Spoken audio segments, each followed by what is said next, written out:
இப்போ நீங்கள் பார்க்குறது வந்து குப்த வம்சம். இதுக்கு முன்னாடி வந்து குஷனர் வம்சம் பார்த்துட்டோம். அதுக்கு அடுத்தபடியாக வரக்கூடிய வம்சம் வந்து குப்த வம்சம். கிபி கிறிஸ்துவ பிறந்ததற்கு பின், அதனால் நோட் பண்ணுங்கள், 320 முதல் கிபி 550 வரை வந்து குப்த வம்சம் வந்து இருந்தது. குப்த வம்சத்தை தோற்றுவித்தவர் வந்து ஸ்ரீகுப்தர். சரிங்களா? இந்த தோற்றுவித்தவர், இந்த வம்சத்தை வந்து கடைசி மன்னர், இதெல்லாம் வந்து கேட்கக்கூடிய கேள்விகள், அதை நல்லா நோட் பண்ணிக்கோங்க. இதுக்கு முன்னாடி வந்து நிறைய தோற்றுவித்தவர்கள், அடுத்தது கடைசி இந்த இந்த குறிப்பிட்ட வம்சத்தில் வந்து கடைசி அரசர், அதெல்லாம் வந்து நோட் பண்ணிங்கன்னா அது வந்து கேட்கக்கூடிய கேள்விகள். அடுத்தது குப்த வம்சம் தோற்றுவிக்கப்பட்ட ஆண்டு கிபி 270. 270 தான் தோற்றுவிக்கப்பட்டது. ஏன் 50 வருஷம் கழித்து வந்து அவங்க ஆட்சி வந்து கைப்பற்றுறாங்க அப்படின்னா, அவ்வளோ நாள் ஆட்சி தோற்றுவித்து அதை வந்து கையகப்படுத்துறதுக்கு வந்து 50 வருஷம் கிட்டத்தட்ட ஆயிருக்கு. அடுத்தது இந்தியா நெப்போலியன் என்று அழைக்கப்பட்டவர் வந்து சமுத்திரகுப்தர்.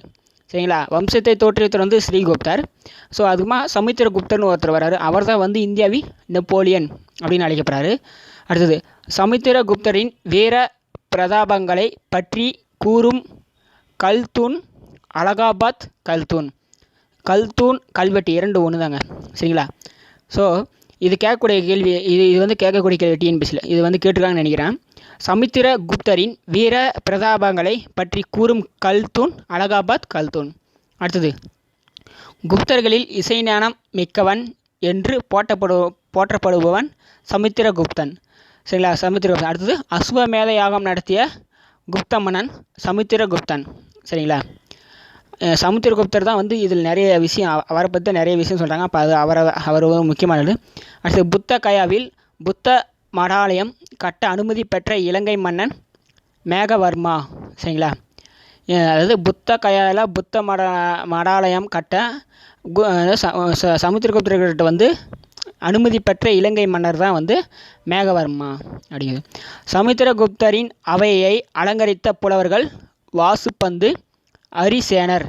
ஸோ இது கேட்க வாய்ப்பில்லை தான், இருந்தாலும் தெரிஞ்சுக்கோங்க. ஏன்னா இது வந்து டிஎன்பிசி விஓஓ எக்ஸாமுக்காக ப்ரிப்ரேஷன். இதெல்லாம் தெரிஞ்சுக்கணும். ஏன்னா இதில் முக்கியமான பாயிண்ட் கொடுத்துருக்காங்க. சின்ன சின்ன பாயிண்ட் தான் புக்கில் பார்த்தீங்கன்னா நிறைய இருக்கும். இது சின்ன சின்னதாக கொடுத்துருங்க, படிச்சுக்கோங்க. வாசுபந்து, அரிசேனர் தான் வந்து சமுத்திரகுப்தரின் அவையை வந்து அலங்கரித்த புலவர்கள். இப்போ குப்த ஆட்சியாளர்களின் வரிசை. சரிங்களா?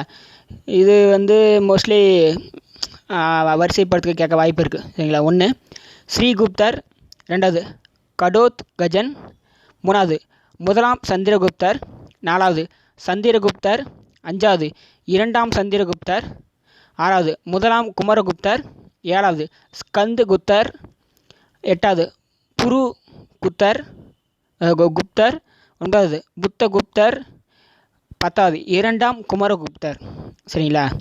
அடுத்தது விக்ரமாதித்தன் என அழைக்கப்படுபவர் வந்து 2ஆம் சந்திரகுப்தர். சரிங்களா? ஸோ மேலே வந்து பாருங்கள் சமுத்திரகுப்தரை பற்றி, இந்த 4வது இருக்கிற சமுத்திரகுப்தர் தான் வந்து ரொம்ப இம்பார்ட்டன்ட். மேலே எல்லாரும் சமுத்திரகுப்தரை பற்றி தான் நிறைய சொல்லியிருக்காங்க. அடுத்தது சந்திரகுப்தர் மெயினான, அதுக்கடுத்து மெயினான ஆள் என்ன, சந்திரகுப்தர். சரி, 2ஆம் சந்திரகுப்தர். அவர் வந்து விக்ரமாதித்தன் என அழைக்கப்படுகிறார். அடுத்தது மெரோலியில் உள்ள இரும்பு தூணில் குறிப்பிடப்படும் அரசர் 2ஆம் சந்திரகுப்தர். இது டிஎன்பிசி கேட்டிருக்காங்க.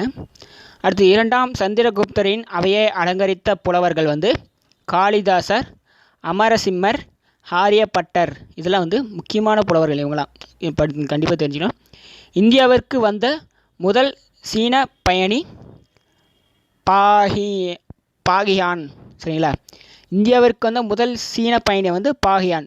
ஸோ இது வந்து ஜென்ரல் நாலேஜில் வந்து முதல் பெண் குடியரசுத் தலைவர், முதல் குடியரசுத் தலைவர், இப்போ முதல் இமயமலை ஏறினது யார், முதல் ஐபிஎஸ், அந்த மாதிரி லிஸ்ட்டில் வந்து இது இருக்கும். இந்தியாவிற்கு வந்த முதல் சீன பயணி பாகியான். அப்போ இந்தியாவிற்கு வந்த முதல் வெளிநாட்டு பயணி அது வந்து ஃபஸ்ட்டில் அது வந்து இது இந்த இதில் கொடுக்கல. ஆனால் அதுக்கு வந்து வேறு வரும். அது வந்து பெரிய புக்கு குரூப் லெவலில் வரும்போது அதை நான் போடுறேன். அப்போ நான் சொல்கிறேன். அடுத்து பாகியான் இந்தியாவிற்கு வந்தபோது இந்தியாவை ஆட்சி செய்தவர் 2ஆம் சந்திரகுப்தர். சரிங்களா? இந்தியாவின் பொற்காலம் எனப்படுவது குப்தர்கள் காலம். சரிங்களா. பாகியான் இந்தியாவில் பயணம் செய்த காலம் கிபி 399 முதல் 414 வரை. சரிங்களா. அடுத்தது குப்த மன்னர்களில் தலை சிறந்த மன்னர் 2ஆம் சந்திரகுப்தர். சரிங்களா. இதில் சமுத்திரகுப்தருக்கு அப்புறமா சந்திரகுப்தர் 2ஆம் சந்திரகுப்தர். ஆனால் இருக்கிறதுலே வந்து 2ஆம் சந்திரகுப்தர் தான் வந்து தலை சிறந்தவர். அடுத்து சகாரி என்ற பட்டத்தை பெற்ற குப்த மன்னர் 2ஆம் சந்திரகுப்தர். அது 2ஆம் சந்திரகுப்தருக்கு இன்னொரு பேர் இருக்குது, விக்ரமாதித்யன், மேலே பார்த்துருக்கோம். அது சகாரி அப்படிங்கிற பட்டத்தை பெற்ற குப்த மன்னர் இவர் தான். குப்த தலைநகரம் பாட்டிலிபுத்திரத்தில் இருந்து மாற்றப்பட்ட இடம் வந்து உஜ்ஜினி. இதுக்கு முன்னாடி வந்து அசோகர் இவங்கெல்லாம் வந்து பாட்டிலிபுத்திரத்தை தான் தலைநகரமாக வச்சுருந்தாங்க. அடுத்ததாக வந்து அந்த தலைநகரத்தை வந்து உஜ்ஜினிக்கு வந்து மாற்றிட்டாங்க, குப்தர்கள் காலத்தில் வந்து மாற்றிட்டாங்க. அடுத்து நவரத்தினங்கள் என்ற 9 அறிஞர்களை அலங்கரித்த அவை 2ஆம் சந்திரகுப்தரின் அவை. சரிங்களா. இது வந்து முக்கியமானது. ஏன்னா இவருடைய காலத்தில் தான் வந்து புலவர்கள் வந்து 9 அறிஞர், அதாவது நவரத்தினங்கள் அழைக்கப்படும் 9 அறிஞர்களும் வந்து இவர் அவையில் தான் இருந்திருக்காரு. இப்போ வந்து நவரத்தினங்களில் முக்கியமானவர்கள் வந்து பார்த்தோன்னா ஒன்று ஆரியப்பட்டா, மேலே பார்த்து தான், தனவந்திரி, அடுத்தது காளிதாசர். இவங்களாம் வந்து முக்கியமான அறிஞர்கள். சரிங்களா. புலவர்கள்னு சொல்லலாம் சிம்பிளாக. அடுத்து நலந்தா பல்கலைக்கழகத்தை தோற்றுவித்த குப்த மன்னன் குமரகுப்தன். ஸோ இதில் வந்து அந்த மேலே இங்கே இருக்குது பாருங்கள் லிஸ்ட்டு. இந்த 10 குப்தர் அரசில் ஸ்ரீகுப்தா தோற்றுவித்தார் 1வது. ஆனால் சமுத்திரகுப்தரை பற்றி நிறைய டீட்டெயில் இருக்குது. அடுத்து 2ஆம் சந்திரகுப்தரை பற்றி நிறைய டீட்டெயில் இருக்குது. அடுத்ததாக வந்து குமரகுப்தர் பற்றி வருது. சரிங்களா. அடுத்தது இதில் பார்த்தீங்கன்னா நலந்தா பல்கலைக்கழகத்தை தோற்றுவித்த குப்த மன்னர் குமரகுப்தன். அதே வந்து நலந்தா பல்கலைக்கழகத்தை வந்து அழிச்சவரும் இருக்காங்க, அது பின்னாடி வரும். சரிங்களா.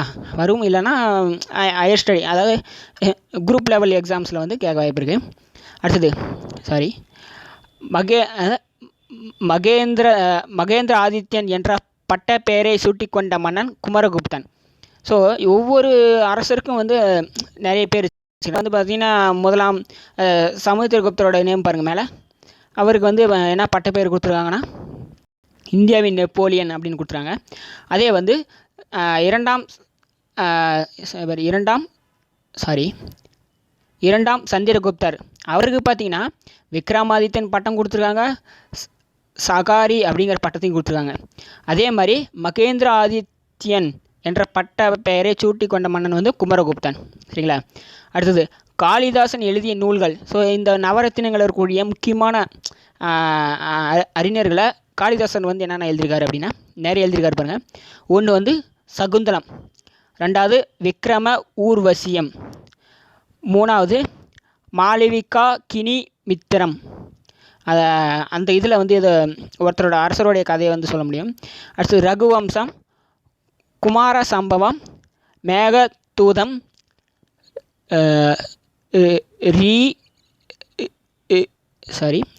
ரீதுசஹிரம் அப்படின்னு துசம் ஹிரம், ரீதுசம் ஹிரம் அப்படிங்கிறது.